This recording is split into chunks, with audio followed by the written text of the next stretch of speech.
That was one of the most painful games I've ever watched in my life, but hey, a win is a freaking win. I'll take a win any day of the week. The Chicago Bears beat the Carolina Panthers by a score of 16-13 to go to 3-7 on the season as the defense, man, puts together a stellar performance, only allowing field goals the entire night. What's going on, guys? I'm back with another Chicago Bears post-game reaction video, which I'll be doing after every single Bears game this year. So subscribe to my channel if you guys want my thoughts before and after each Bears game. And I apologize, this video is out to you guys late on Friday because I was actually at this game last night and I had a fun time, guys. I had fantastic seats, so I got a good view of everything going on. And I gotta tell you, man, Bears fans are a different breed, okay? Because there's no other fan base in the NFL that would be as bought in, as enthusiastically pumped up during this game as Chicago Bears fans were, okay? The crowd was going crazy the entire night, you know, on their feet on third downs, waving the rally towels like it was a damn playoff game. We were playing the 1-7 Carolina Panthers, but folks were so bought in into this game and so excited when we won this game. And that's why I love the Chicago Bears. That's why I love this fan base, because when we win games, okay, when we're actually good, the fan base will support you like no other fan base in the NFL, okay? No other fan base has gone through the lows that we have, and when you win a game, we will support you 100%. When you lose a game, yeah, we'll boo you and criticize you as you deserve, but it's a dedicated, passionate fan base, and it was on full display, you know, during this game that I went to, okay? It was a lot of fun being at this game, and you cannot tell it was a tank bowl, basically, between two bad teams if you were at this game. But talking about this game, man, like I mentioned, it was a painful victory, okay? The Bears did everything in their power to try to lose this game against a bad Carolina Panthers team. We didn't really have much going on the offensive side of the football, even though it was going up against a, you know, I wouldn't say a bad Panthers defense, but they were missing a lot of guys on defense, okay? No J.C. Horn, no C.J. Henderson, no Brian Burns. A couple other guys were out too, so we should have put together a lot more than 16 points against this defense, but we had our backup quarterback in there, and as I've been saying throughout the last couple of games, guys, like, Tyson Bagent is only a backup quarterback, and you could tell why if you were watching this game. I know that he has 2 wins now as the starting quarterback of the Bears, which people are going to point to and say, oh, he has more wins now than Justin Fields has this year, but that's why quarterback wins are such a flawed stat, because if you guys mean to tell me that Justin Fields cannot have won those games against the Josh McDaniels Raiders, who fired their head coach a little bit after that game, or the 1-7 Carolina Panthers, you are smoking something, because Justin Fields 100% would have won these last 2 games, especially with how good the defense played in those 2 games. Okay, Justin Fields has never had strong defensive performances for the most part like Tyson Bagent has had during some games in the stretch that he's played. And I don't mean any ill will towards Tyson Bagent, because the story is fantastic, okay? To be a Division II quarterback, to, you know, prove everybody wrong and even make it to the NFL and win games in the NFL is such a big freaking deal, and I don't want to take away from that story, but he just does not have the upside to be a good starting level quarterback in this league. And no, I'm not just saying that because he's a rookie right now with, you know, a lack of experience, okay? I don't think experience alone is going to make him a solid level starter in this league, because he just lacks the tools to be a really talented, good quarterback, okay? He does not have any sort of arm strength, as you guys saw in this game. I was on the field, so I could see the lack of arm strength on full display, and man, he threw a lot of ducks in this game, a lot of balls into the ground on third down. In the first half especially, he was putrid on third down, you know, missed a lot of guys. He missed a wide open Tyler Scott streaking downfield, which I hate to compare, but that's a guy Justin Fields probably would have hit. I know that Justin Fields also has had, you know, vision issues himself, but in terms of the deep ball, Justin Fields always is looking to go downfield. So I think that's a ball that Justin Fields would have hit to Tyler Scott for the big touchdown, but Tyson Bagent, for whatever reason, decided to not attempt that pass. And there was other times where, like, DJ Moore was wide open. There was a lot of guys that Tyson Bagent missed completely in this game, which it was a big regression, guys, from his performance against the Saints, in which, you know, the first 3 quarters, Tyson Bagent actually looked like a pretty damn good quarterback. So, you know, I know he's a rookie quarterback that still has a lot of room to grow and learn, and I'm not going to, you know, be too hard on the guy, but I just don't think he's ever going to be a starting quarterback in this league because of, you know, the lack of upside that he has. And yes, on third down in the second half, he made some big time plays, like that last third down conversion to basically ice the game. That was a gutsy call by Luke Getsy and a gutsy conversion by Tyson Bagent to fit that ball into kind of like a tight window to Darnell Mooney. Phenomenal catch also by Darnell Mooney, but the QB position left a lot to be desired in this game. He finished the game going 20 out of 33 for 162 passing yards. He did not have a passing touchdown, but no interceptions either, which is a big stat. So credit to him for not turning the ball over, although he did almost throw a few picks, which could have been picks, especially one in the end zone where he just launched the ball downfield, and I think the safety could have caught that. So bad ball there, but he finished with no picks, which I still like. No sacks either, which, the offensive line, I'll talk about them next. They were great in this game, but Tyson Bagent also does do a good job of limiting those sacks as compared to Justin Fields. Fields sometimes does walk into sacks, but Tyson Bagent so far has done a great job of limiting those sacks. So that's one thing I really like about the guy.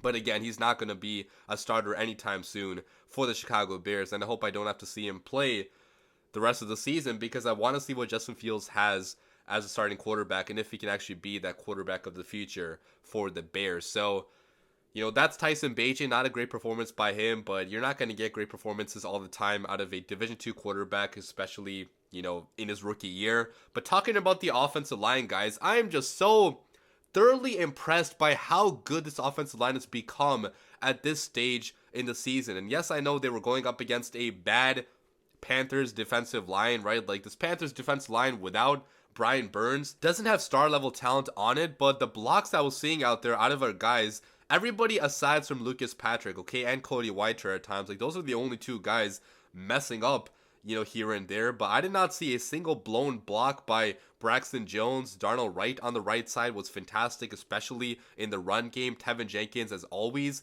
is fantastic. The only thing still is penalties. That's the only main thing that Braxton Jones and some other guys have struggled with so far this year. But in this game, we only had one false start on Cody Whitehair. So the penalties also were cleaned up in this game. Good job by Braxton Jones, not committing more false starts or, holding penalties. That's been a big cause of concern for him. But I am really liking the direction the offensive line is going in for the first time in a long, long time as a Bears fan. And there were so many big, massive pockets in this game for Tyson Bagent, okay? He had a lot of time to throw throughout the vast majority of this game, and it was not just only the offensive line. There were some phenomenal blocks also by Roschon Johnson. There's a play going viral on Twitter where I'll put it on the screen right now if you guys want to see, but hell of a block there, okay? Lucas Patrick got sat on his ass, but Roschon Johnson cleaned up the block there, gave Tyson Bagent some time. We also have plays where Cole Kmet, as a blocking tight end, has been one of the better blocking tight ends in all of the NFL, and he had another handful of plays where he just completely wiped out defenders from the play. I mean, that's big time stuff out of your starting tight end, and that's why I believe that Cole Kmet is a top 10 tight end in this league, because he has good receiving abilities. He's top 3 in the NFL in touchdowns over the last 2 years, and he's also a fantastic blocker too, so he can do it all. And we are very, very lucky to have Cole Kmet on this football team, and extending him was a great decision by Ryan Poles. So, all in all, like, I cannot say many bad things about the blocking in this game. It was a fantastic blocking effort, and with better quarterback play, with better play calls at times too, like, we should have scored a lot more points in this game. So hats off to the entire Bears offensive line, except for Lucas Patrick. You kind of suck. But talking about the other playmakers on this offense, the receivers, again, did not really do much in this game, I'd say. Like, they were open many times, but just did not get the ball. So, the receiving totals for all these guys is not anything crazy. DJ Moore had somewhat of a revenge game. He had 5 receptions for 58 receiving yards. He should have had a lot more. We're still not using him as much as we should. Every time he gets the ball in his hands, he makes something crazy happen after the catch. But I'm sure that with Justin Fields returning back, like, he's going to be going back to his 100-plus yard performances, because Justin Fields actually does target him a lot going downfield. So, Moore had a pretty good game. Cole Kmet was second in receptions with 5 and 45 receiving yards. Tyler Scott had a fantastic grab on 4th down to keep the chains moving. There was a lot of contact on that play, and the defender tried to get his hands up in there, but Tyler Scott came down with the football nice and strong and secured that catch. So Tyler Scott also is showing a lot of signs of development. He's not getting a lot of stats, I would say, but he has been open for both quarterbacks at times and just has not gotten the ball. So I think eventually, you will see big plays out of Tyler Scott. But in this game, he did make a big play on 4th down. And, overall, again, not much else to say about the other receivers. Darnell Mooney only had 14 yards, but also a big play on 3rd down to ice the game. And talking about the run game, it was a lot better there. We rushed for 133 rushing yards. D'Onta Foreman definitely had a revenge game in this game. He rushed for 80 yards, a nice strong physical run for a touchdown where he kept his legs moving and plowed in for the touchdown. And man, I just love the power that this guy has in his legs and his upper body, right? Like, he always keeps his legs moving. He always gets some yards after contact. And even when Khalil Herbert does come back next game, like, there's an argument to be made that D'Onta Foreman should be getting the majority of the carries still as the RB1 because he is the hot hand right now, and the Bears offense is doing well, at times moving the chains with a guy like D'Onta Foreman. And Roschon did not get that many carries in this game, but he had some fantastic pass blocking snaps in this game, which I really love to see out of the Texas standout, the fellow Texas standout. D'Onta Foreman also went to Texas, so we had an all Texas backfield in this game. But yeah, guys, that's the Bears offense. Didn't score a lot of points, but I felt like that was partly due to bad quarterback play and also bad play calling at times from Luke Getsy. But, we scored enough to win the game. Shout out to Cairo Santos for nailing all those field goals. I mean, this guy's a freaking stud at kicker. He's only missed, only a couple field goals the entire season. So shout out to Cairo Santos. But talking about the defense now, they were the main reason why we won this game, okay? To hold any team in the NFL out of the end zone completely on offense, that is freaking impressive. I don't care how bad the team is. Yes, the Panthers had a terrible offense. Their rookie quarterback was struggling a lot, and the offensive line was not good for the Panthers, but still, to not allow them to score a touchdown at any point throughout this game, okay? The only touchdown we allowed was on special teams, which we let freaking former Bear Emir Smith-Marset score a touchdown on us, which was terrible punt coverage by our special teams. But aside from that, like, the defense, the actual defense on the field didn't allow much of anything, okay? It was only field goals the entire night, and the addition of Montez Sweat has already paid big dividends for the Chicago Bears defense and the entire Chicago Bears team, okay? If you guys just looked at the stat sheet and did not actually watch the game, you would think that Montez Sweat did nothing in this game, but he had the biggest impact out of anybody on the defense besides for Kyler Gordon, right? Because Montez Sweat had 8 pressures in this game. 8 pressures in a single game. That had not been done by any Bear since Robert Quinn in 2020, and he enabled other guys to get sacks. Okay, he could have gotten sacks of himself if other guys stepped up before him, but his pressures caused Bryce Young to move to the other side and get sacked by guys like Yannick Ngakoue. I think that Rasheem Green also had a sack. Justin Jones also had a sack as well. So we got 3 sacks on the quarterback in this game, and a lot of them came because of the pressure that Montez Sweat put on Bryce Young. He forced Bryce Young to move outside the pocket a few times, run out of bounds, and the speed that he has on the edge, the long arms that he has, and the total physical profile were on full display in this game, and he had a hell of an effort against the run. He was solid as always. Like, the Panthers did not really have any ability to run the football in this game. Let me pull up the rushing stats, but they only had 43 total rushing yards in this game, okay? So fantastic job of penetrating into the backfield by Montez Sweat. And I know a lot of people said that we overpaid for this guy, but would you rather pay a little bit extra and get a good, solid football player like a Montez Sweat, or go bargain hunting and get another Al-Quadin Muhammad? You do not want another Al-Quadin Muhammad on this team, okay? I would much rather prefer a Montez Sweat, and I'm happy with that trade by Ryan Poles already 2 games in. It's going to get even better and better as we add more talent to this defensive line, okay? Yannick Ngakoue had a pretty decent game in this outing. He had 4 pressures and 1 sack, which he cleaned up and looked pretty good in this game, I would say. And Andrew Billings also had a few pressures. Javon Dexter had 2 pressures in this game. So entire defensive line, man, came alive in this game. I still wish they got to the quarterback a little bit faster. You could tell on some plays, like the pass rush still was allowing Bryce Young some time in the pocket, but we just got lucky that our secondary on the back end was fantastic that night, and Bryce Young himself missed a lot of throws in this game. So pass rush still does have to be better, I'd say, but the defensive line definitely is coming together, and with the addition of another premium guy at defensive tackle, or maybe edge rusher, like, this defensive line actually could be pretty good as soon as next year, with the guy like Montez Sweat on it. And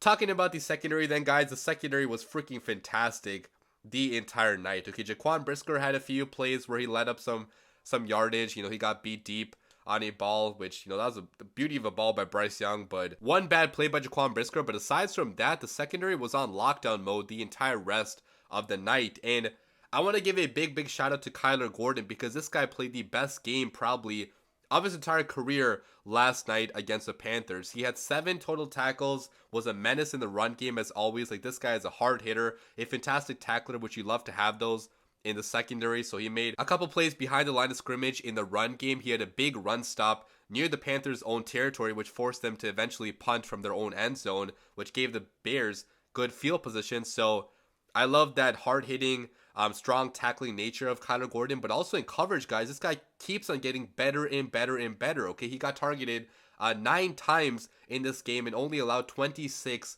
total yards. That's a fantastic outing out of Kyler Gordon. He's reacting very quick. He's getting more confident, as I mentioned, and, you know, he also had a pass breakup in this game too. So, man, if Kyler Gordon keeps on going on this trajectory of being better and better every single week with his physical attributes that he has, I mean, the Bears could have a fantastic 1-2 punch in both Jalen Johnson and Kyler Gordon if we can lock up Jalen Johnson, which I really hope that we do, because Jalen Johnson, again, had a fantastic outing in this game, didn't allow much of anything the entire night. So just a hell of an effort by the defense overall. I can't talk about everybody, otherwise this video would be way too long, but Jack Sanborn also had a few really nice tackles, which I wanted to mention. I mean, this guy, when he's on the football field, is always making plays, and it makes you question, like, can we keep him off the field, right? I know that we signed Tremaine Edmonds to so much money, but Jack Sanborn in this scheme has been playing his ass off, and if Tremaine Edmonds struggles down the stretch, like, you want to give some snaps to Jack Sanborn probably with how good he has been playing